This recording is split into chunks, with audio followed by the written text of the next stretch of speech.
రాబోయే శుక్రవారం ఆగస్టు 7వ తారీఖు చాలా ముఖ్యమైన రోజు. ఈ వీడియో ప్రతి ఒక్కరికి షేర్ చేయండి. ఆ రోజు మనకు ఆడి కృత్తిక పండుగ. సుబ్రహ్మణ్య స్వామికి మంగళవారం శుక్రవారం అంటే చాలా ప్రీతికరమైన రోజు. ఈసారి మనకు శుక్రవారం వచ్చింది ఆడి కృత్తిక.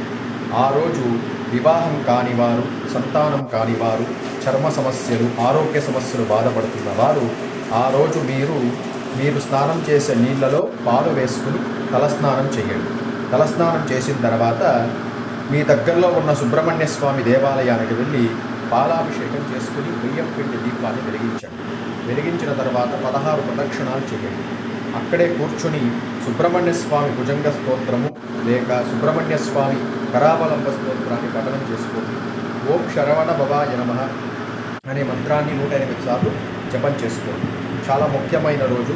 మీకు ఖచ్చితంగా సుబ్రహ్మణ్య